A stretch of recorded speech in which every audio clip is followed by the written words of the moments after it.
रायगड जिल्ह्यामध्ये सतत 2 दिवस झालेला मुसळधार पावसाचा फटका एकंदरीत नागरिकांना बसताना दिसतोय।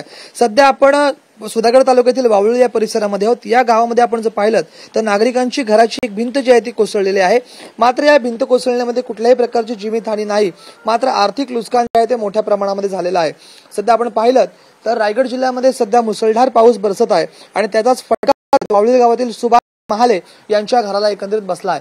आपण पाहतोय सुभाष महाले यांच्या घराची जी भिंत आहे ती पूर्णतः एकंदरीत कोसळलेली आहे। मात्र सुदैवाने यामध्ये कुठल्याही प्रकारची जीवितहानी जी आहे ती झालेली नाहीये। आपल्यासोबत काही ग्रामस्थ आहेत, त्यांच्याशी आपण बातचीत करणार आहोत। एकंदरीत काय सांगाल, मुसळधार पावसाचा फटका कशा पद्धतीमध्ये आपल्याला बसलेला आहे? मी सुधीर सखाराम महाले, पोलीस पाटील वावळोली, आपल्याला सांगू इच्छितो की सतत पडणाऱ्या पावसामुळे यावर्षी पावसाने देखील मे मध्ये सुरू केल्यामुळे लोकांना बांधकामाला वेळ मिळाला नाही। त्यामुळे आणि डोंगर ह्या आमच्या घरांच्या पश्चिमेला मोठा डोंगर असल्यामुळे येणारा जो पाणी आहे, येणारा जो ओढा आहे, तो त्याचं पाणी घरांमध्ये झिरपून आमचं घरांचं आतोनात नुकसान वेळोवेळी होत आहे। प्रशासनाकडनं काय मागणी आपली?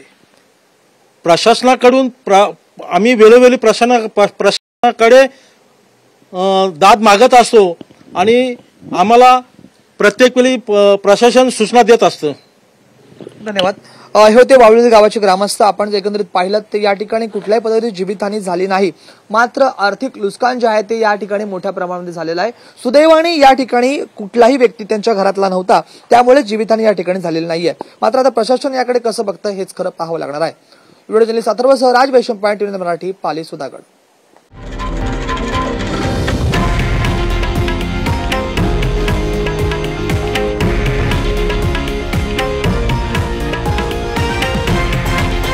हे आहे देशातील नंबर 1 न्यूज नेटवर्क आणि आपण पाहत आहात TV9 मराठी, एकमेव।